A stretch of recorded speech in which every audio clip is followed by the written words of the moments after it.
Zeke is going to get from me is this. A guy that is honest, let me text both back to you. A guy that is honest, a guy that's upfront. I'm not going to sugarcoat why you're first team, why you're 15, why you're not traveling. My job as a coach is to educate, find out exactly what he wants. Okay? All right, everybody gonna say education. That's easy. Okay? But we gotta make sure that are you on track to get that education? You know, that starfish report that I'm the offensive liaison for academics. Wow, Zeke, man, you're missing classes. We got problems. Okay, you know, we won't come in our office, we won't discuss them. Okay? You're doing well. That's great. I'm the same type too that if I thought that there are some issues going on, I'm calling you. Hey, look, here's what's going on. And Zeke gonna know. I've done that with many times, but if there's a consistency of things that you're not changing, okay? And when I say change, this is more off the field. On the field is easy. There are some things going on that they need to know because right now there's a chance that you might not make it with our program. And those are things that can happen. I'm not saying it would happen to Zeke because I've been there and done that. And I can give you 100 coaches, I said the parents' numbers that I've called to make sure that they're on the same page, to understanding why we're making our decisions. We don't wait, all right, he just flunked out. Well, dang government, I did not know that. That he was doing bad. Because Zeke might say I'm making all A's. Yeah. I'm just using that as an example. Okay, so that's who I am. You know, I can share a couple stories. One story, his name is Jonathan Fields. Recruited him out of Bay City, Texas, about 45 minutes, maybe an hour southwest of Texas. Small town. The kid ran on 400 meters coming out of high school. I thought he was going to take the Georgia Tech scholarship, but I ended up getting him at Northwestern University. Okay? Dad died passed away during the recruiting process. Well, make a long story short, is I called there about 3 weeks before Christmas. And Jonathan, coach, again, I had his number. It's been since 2003 when I left the program to go to Eastern. It's great talking to you. I had talked to him before, but great talking to you. But it's ironic you called me today. I said, what do you mean? Because we just found out that my mom was diagnosed with Alzheimer's. I'm like, wow, okay. And I told her that you're going to be calling me, and she definitely want to make sure you talk to her. So I called her. She's 76 years old. And her words at the end was, Coach Pagans, I know you've always stayed in touch with it. I'm not going to be here too much longer. Can you promise me you please will stay in touch with it? I share that just because that's who I am as a person. Mm-hmm. You know, coaching is easy. I'm going to yell at you. I'm going to kiss you. I'm going to but those are the relationship I formed there. No different than Jordan White at Eastern Michigan. He goes to Western Michigan. I saw him during the game. What's up, man? How you doing? Don't beat us. He goes to the Jets. Probably about 6-7 years ago, his mom calls me.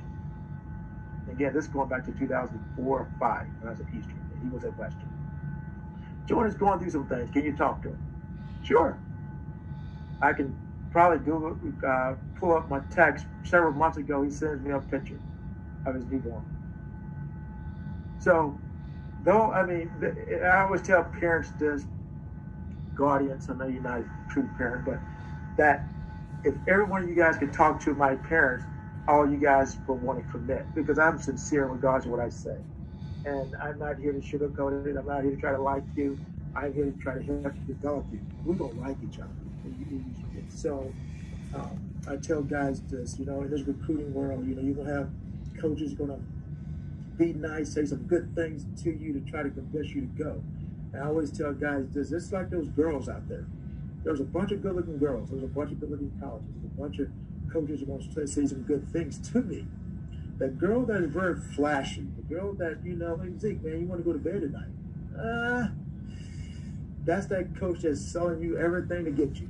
Mm-hmm. It's probably a girl you don't want to commit to. I'm not telling you not to commit to that girl or that college, but those are little things you got to keep in mind when I tell guys to finalize your decision on the commitment. Because the one thing we tell guys, you decide to commit to come here to work. Because that's what we're all about, work. If you don't have a great work ethic, don't come here. It's just that simple. If you come here and want to compete, work, you're going to get every opportunity in the world. No different than The one example I can give you was the guy that I told, leave me alone. His name is Jordan Jones. Came as a defensive back walk-on. Coach Leo, who used to be here, passed away last year. Yeah, coach, he's a better running back than defensive back. And I'm like, I don't feel like talking to this kid. He's been bugging the heck out of me.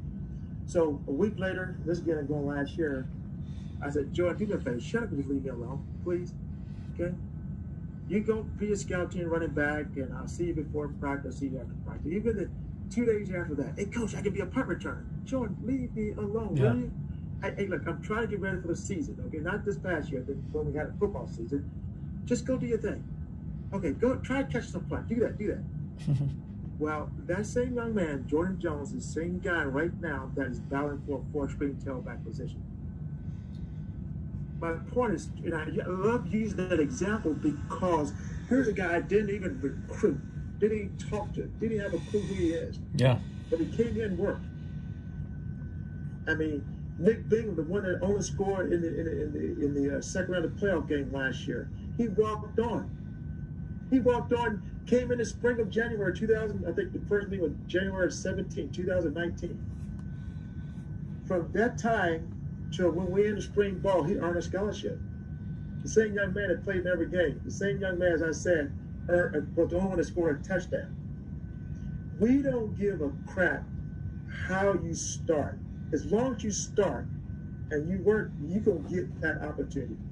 So when Zeke, when you doing a scout team thing, we're going to watch and see if you bust your ass or you're not. It's simple. That's how we do with every player. We got a 5'7" linebacker here from one of the Pueblo schools. He's a walk-on kid at 180 pounds. I guarantee you, his name is Mark Trillo, undersized kid. Last year, he was a pain in the butt for us because he was going 100 miles every time. He won't make the bus next fall, but I guarantee one thing, home games, he will be in playing. One thing our head coach do is this. He might not be able to make the bus well, first of all, 99% of our kids are redshirt. But that second year, there's a great chance you can make the bus through special teams. But if you can't make it through special teams, at home games, you will play. That's our coach. I mean, when I first got here, I was a 5'5" fullback type kid. We didn't have fullback in our offense. Good kid. Never traveled with us. Home games, he played. Special teams, that was like, we just found spots to put him in. And then when we were beating someone pretty good, he played running back. So you get the opportunity, but you make your opportunity. That's the great part about it. So when we call out a scout kickoff team, and we're missing a number of guys. Okay, somebody's missing because we got a first spring scout team group, a second team group, just a rotation thing. We need somebody. We're going to look at there and see Zeke just hanging out with his boys, just chit-chatting. Or we're going to see Zeke flying in. It's simple. It really is. And that's where guys start getting more opportunity.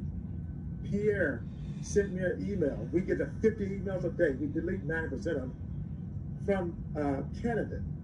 Coach, I'm interested in walking on. I got 10 guys tomorrow to talk to the same thing. Send email. All right, give me a call tomorrow. Apply, get your stuff in the school, we'll see what happens. Pierre shows up. Pierre, man, look, we really don't have a spot for you official on a team, but could you film practice for us or help out if you want to? And Pierre, yeah, I will. I heard his voice. And where are you from? He's from France. I said, hold on, I thought you were from Canada. He went from France to Canada to play football to get here. Right now, he's back over in France. Mm-hmm. Yeah. That same guy showed up in September last year, had a 4.0 GPA, helped film practice from January 20, when we started, to when we left in, let's say, May. We started talking to him about scholarship. Why? We didn't have a one spring ball practice. Because from a 6:30 morning workouts on Tuesday and Thursday, when we started going outside, doing these stations, guess who was busting their ass? He was. In the waiting room, who was busting their ass? He was. What did he do for us? Nothing but bust his ass. What can he do for us? We don't know. Great example, Moss had him on the 8th on the depth chart according to the outside gunner going to the first practice. And we get together, staff like we do all the time. No. Coach Riston, we want him up. We want him forward. We want to see what he can do. Who is this kid? Pierre, I don't know how to pronounce his last name. Major Gerd. And the only reason why I communicated with him there through Twitter. So, but anyway, so the opportunity is going to be here. I just wanted to get with you guys because I was on and off for like 5 minutes. But you're going to get a sincere coach, a guy that's going to understand you better than you think. You're going to be at practice one day, and I'm going to know when you're having a bad day. I do that all the time because I'm going to learn your body language. I'm going to learn when you're smiling and you're having fun. I'm going to learn like, all right, something not right. And something not right could be something at home. Something not right could be you got a girlfriend issue. Something not right could be you did bad on a test. Wherever that's something I usually find it out. And all my guys can tell you, that's who I am. I'm not going to stand in your business from 8 p.m. Usually when things are done, I say from 8 p.m. to the next day, I ain't got nothing to do with you. But now, you go up down Pueblo and you're in trouble, you better call me 1, 2, 3, 4 o'clock in the morning. Versus Coach Riston calling me up, Coach, Zeke, I had a police officer call me. You what? Oh my gosh. All right. Versus Zeke, Coach, man, I just did something bad. What happened, man? It's like I tell guys, quarterback, I'm going to get sacked. Hit me from the front. Don't hit me from behind, no matter what it is. Because at least I'm prepared. I might not like the hit. I might not like what I'm going to hear. But don't let a cop call Riston because he knows everybody going to call him anyway. And then he calling me versus, all right, Coach, you probably get a call from police officer. He just got locked up. Okay, cool. Okay, bye. That's all he's gonna say. But we'll deal with it in the morning. So we're realistic coaches. We know young man's not perfect. We know young men gonna do some stupid stuff. But you know, we're not the type like, man. I'll just say this, and I end by saying this. I've never had somebody in the doghouse. Because I don't believe in that. Because I tell guys this, we can get the fight. We're gonna discuss the problem. I can give you a great example about that. South Carolina State, Historical Black College. I was an OC. One of the defensive backs hit my receiver. It was a Thursday practice. Thursday's like real light day. Everything is catchable, and they know the rule. And he went up and boom, hit him out of bounds. And I rushed in. I said, man, why are you doing this? Da, da, da, da, da. And as I walked back, he got livid. Literally wanted to fight me. I didn't know that. Coach kicked him off the team. He went in the locker room, bust holes in the locker, right? I said, Coach, don't do that. I called him up, and I said, look, come see me in my office. I told him, I never forget, walk in the door. His name is Caleb. I can call him up too. This guy's talking a long time. Come in. I said, lock the door. I said, okay, go ahead. You can beat me up now. Door's closed. I'm right here. Just go ahead and beat me up. That same young man, because of a relationship that we formed, because I had to figure out why he was so upset. He will work for me right now if I say, hey, look, I got a job for you. He lives in South Carolina. The reason why he was upset because his father was laid off and been at this company for like 40 years, okay?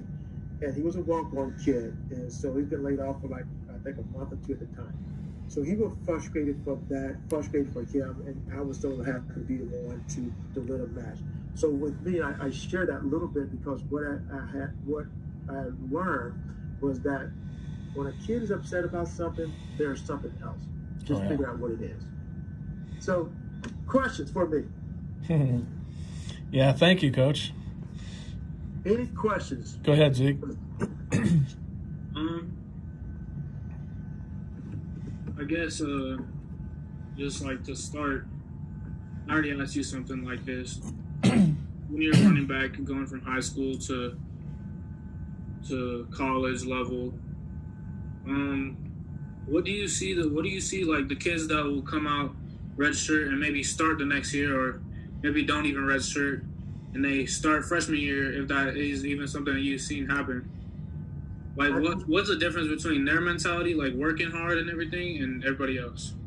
What's Well, up? one of the big things you see with freshmen, whether it's here or any program, is the level of maturity makes a difference. Two, sometimes you'll find a lot of freshmen don't come in and say, hey, I want to play and do the things that you have to do to play. Here at our program, and there's a lot of great programs, 99% of the kids get a red shirt in most great programs. And I say that because think about this. What are you, 18 years old? 17. 17. You're 17? Okay. Let's say when you're 18 years old and you go back to your school and play, you better be a better football player. You're going to find out that, going from 9th grade to 12th grade, you change a little bit physically. But when you go from freshman year to senior year in college, you train tremendously, body-wise, physical-wise. Because what happens is a lot of times guys that come to high school, they're not strong enough. I don't know how fast you are, but I guarantee we got some linebackers that can run with you, outrun you. Because, see, what happens is, like, you got to block that 6'6", 250-pound outside linebacker. You know what I mean? Or if I right tackle, miss that 6'7", 280-pound D lineman, well, you got to block him now.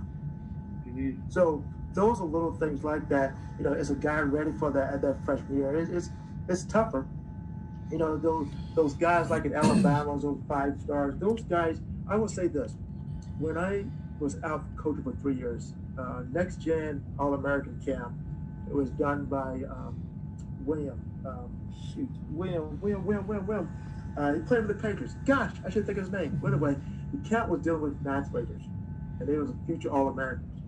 Okay, these 9th graders, I tell you, were guys that were getting offers by SEC schools.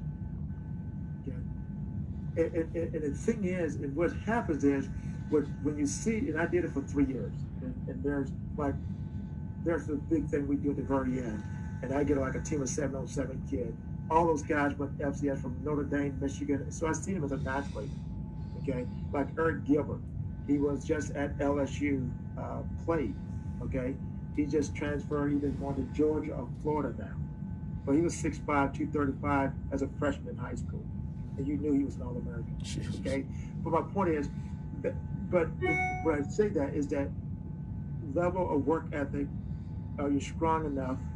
And then on that too, if you're not going to get a lot of red shirt anyway, I mean, would you rather get 10 reps and I say I'm playing as a freshman? Or would I really get 20, 30 reps when I'm a redshirt freshman? And then in each year you get more reps. When I say that, because we'll beat teams, and therefore the top 2 guys, they're done. By the time they're done the first half. So my 3rd and 4th string tailback get a lot of reps. I go back when I first got here 2 years ago, the 2 guys, one side of the Rams got cut, but he signed. One side of the Broncos, but got cut. Michi from Coronado played a lot of reps, and Marcus Lindsay. So those like 2 guys that probably got 50% of reps. And so so the point is why not red shirt? If it was up to me, I'd rather, if up to me, dealing with scholarship kids, a gray shirt is technically better than a red shirt. Why is that? A gray shirt means you come as a true freshman, your clock doesn't start until January, so you come in and get a whole semester, okay, as a freshman, and your clock doesn't start until December, versus your clock starting in September. And now you got a whole 1 semester ahead of that. I always said, if I become a head coach, I'm going to gray shirt a lot of kids. Yeah.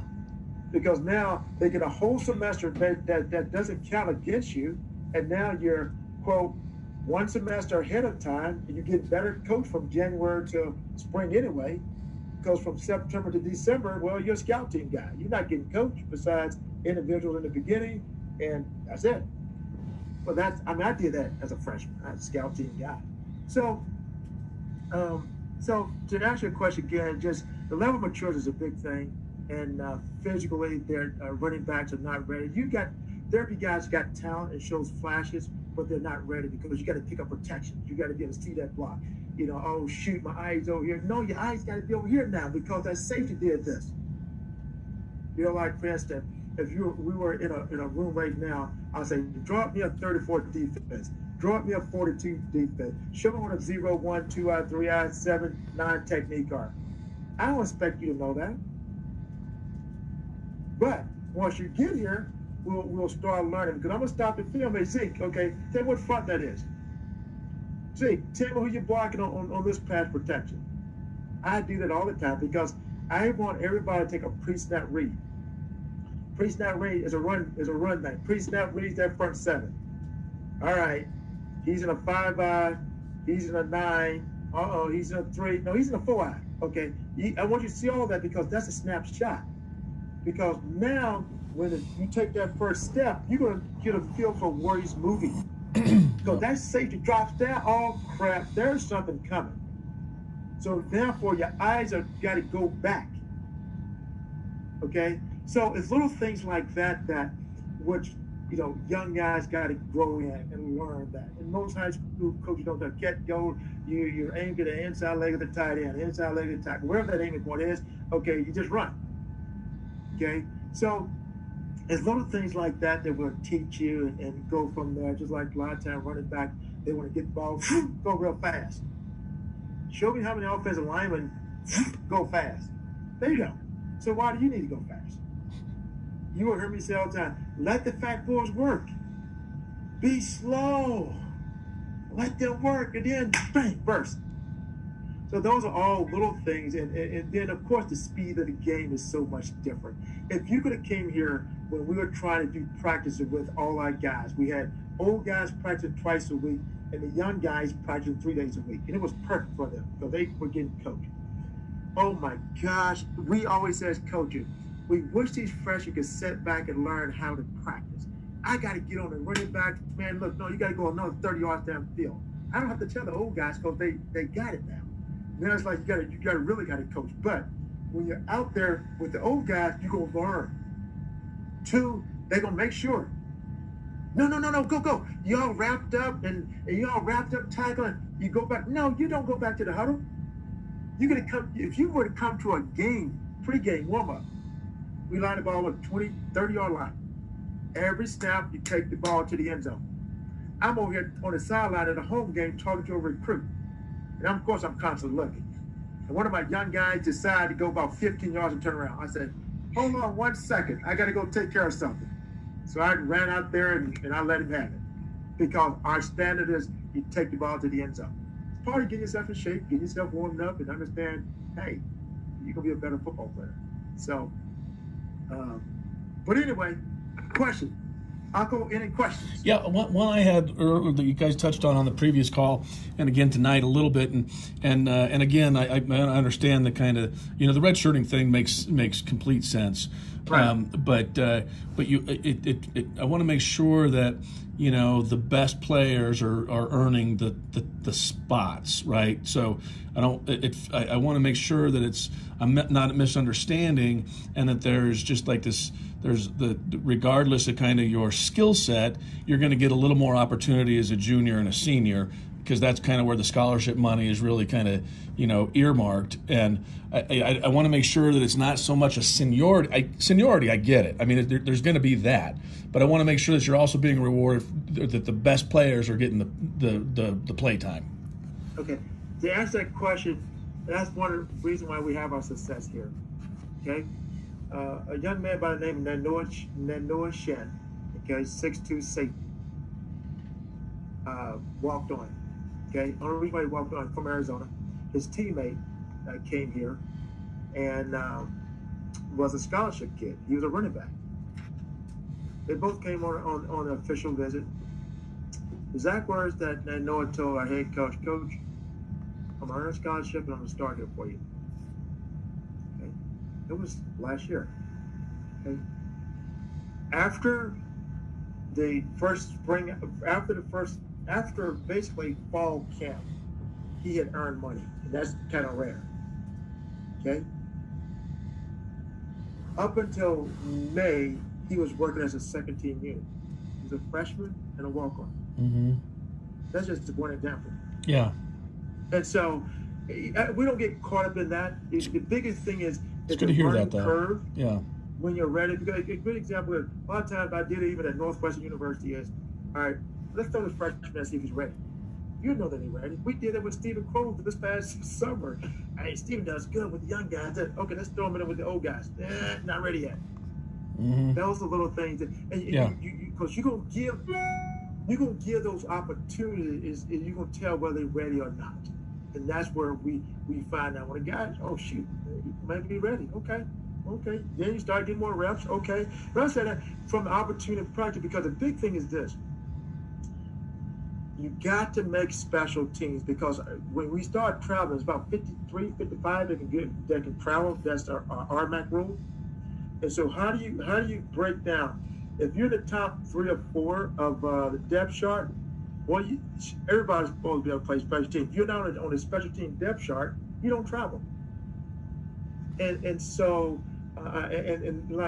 give you 2 of my running backs, Eric Donnell and Mariano Kemp. They're great guys. They can play football for us as a running back, but they are like 3rd and 4th string on the special team. I can't help that. I can control my room, but even if you're a starter, you better be able to play special teams. Now I said guys like that because the great example, I put it in our Zoom. I talked about it the other day when I was offensive Zoom. Devontae Smith, the Heisman Trophy winner for Alabama, is a starting gunner on the Alabama team for the punt team. He runs down and hit people. He's a Heisman Trophy guy. So as I share with the team, who are you that don't want to get on the special teams? That guy's a Heisman Trophy guy. So, the opportunity is going to be there. He's just got to make the opportunity because, let's say, for instance, when we start talking offense, stuff like that, man, he's struggling. All right, I'm going to try to help you out. I've had guys that I send in my text, hey, come see me, you got questions. Come see me, you got questions. Okay? When you don't come see me or you don't call me or ask a question, hey, coach, well, like that, can we set up a Zoom? Whatever it might be. Because I had it happen with some freshmen this summer. And you walk out on that field and you mess up and don't know, now I'm mad because I'm here to help you. But because we got to work together. I'm not going to say, hey, Zeke, you got to come meet with me. I'm going to be here. We're going to have our normal meetings. But if you want extra help, I want to know what you know. If I say you got a question, no, okay, I figure you know it. We walk on the field, well, maybe you're not ready yet. And every guy's are different. I mean, I had a guy at Northwestern University, it took him 4 weeks before he, like, all right, I'm ready to play. So it's that level of maturity that takes place, and you adjust accordingly. After an athlete, signs, when do they get engaged with the team and training and,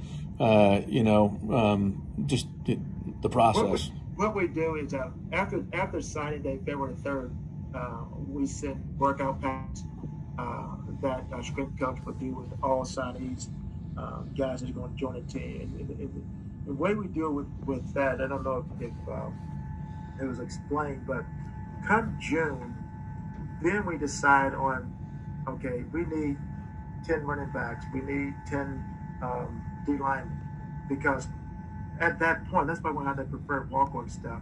Then we're going to say, okay, we need you August, September, or January, because we can't bring 200 guys on our team. And so therefore, that's how we dictate that. But when a person says, look, I'm going to be a part of you, you're on, but you're not officially on the roster until we tell you exactly what date you're going to be here.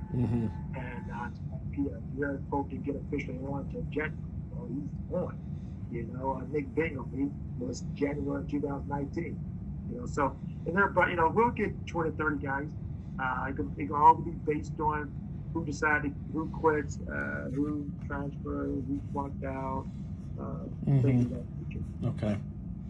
So, but yeah, it's a great experience, great opportunity. We're gonna win with you, without you.